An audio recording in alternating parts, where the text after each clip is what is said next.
You can sit perfectly still in a crowded room, entirely surrounded by people, and feel completely alone.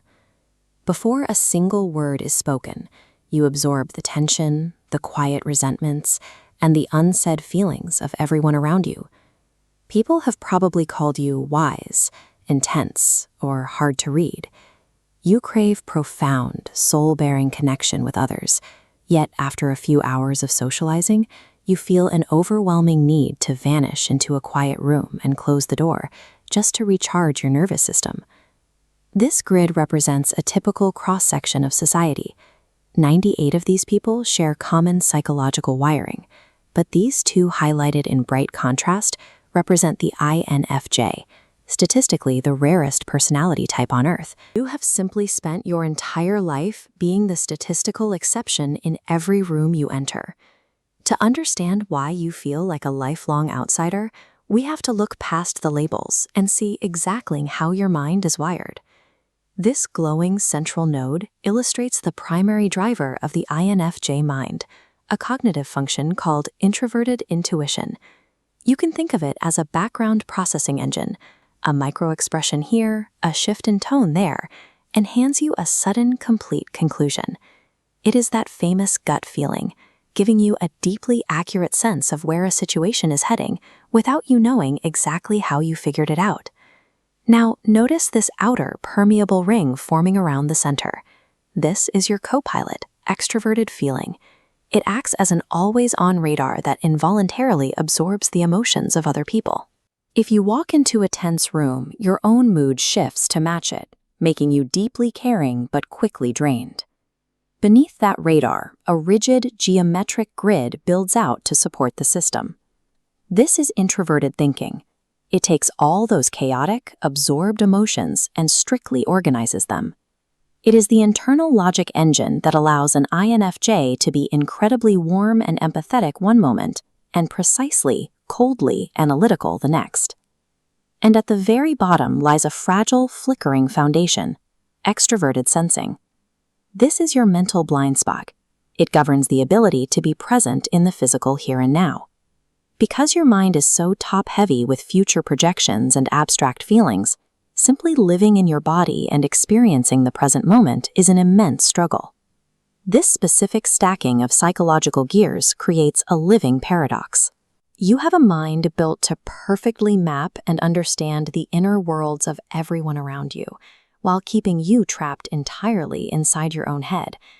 The direct output of this engine is a set of intense social abilities. The most prominent is how you read people.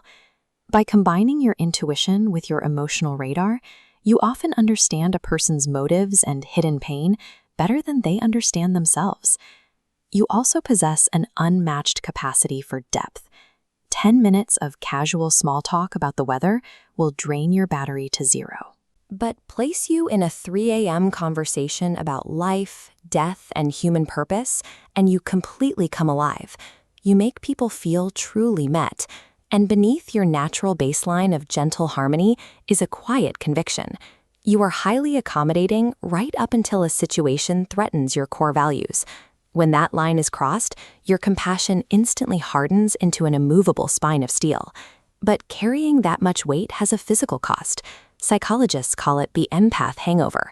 Because you actively absorb the emotions of others, a single hour of socializing costs you 2 hours of energy.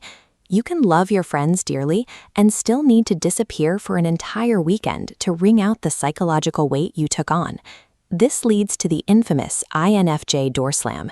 To the outside world, it looks like a sudden, icy decision to permanently cut someone out of your life, but inside, it is the result of a long, painful buildup.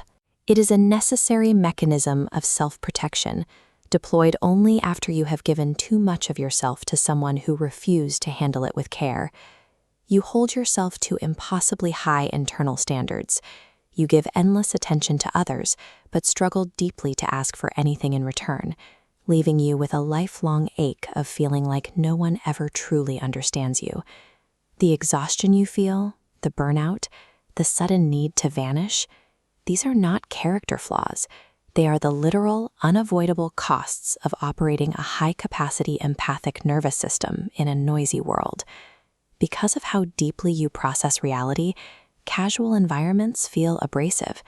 In relationships, you require an all-in, soulmate-level connection, and you will offer extraordinary devotion to find it. In your career, you prioritize profound meaning over money or status. Put an INFJ in a purposeless job, and they wither. You will always experience friction in the broader world.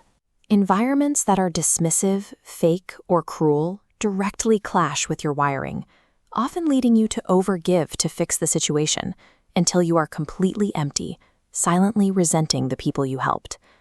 This sphere illustrates a necessary shift in perspective. While your system is naturally built to point outward, scanning and analyzing everyone else's needs, it eventually runs empty unless you practice redirecting that energy back to the center. You have to intentionally engage your physical blind spot. You must practice stepping out of your future projections and pulling your mind into your present body. That means going for a walk, actually tasting your food, and allowing yourself to rest without analyzing what it all means. Learning that your own needs are entirely valid does not make you selfish, and it does not make you less deep. It allows you to build the resilience needed to let a few trusted people really care for you, instead of shutting the door on the world to stay safe. You possess a powerful, rare mind. You just need to point a fraction of that extraordinary depth back at yourself. If this description captured the way you see the world, leave a comment below, subscribe to the channel, and join us next time as we look at the architectural mind of the INTJ.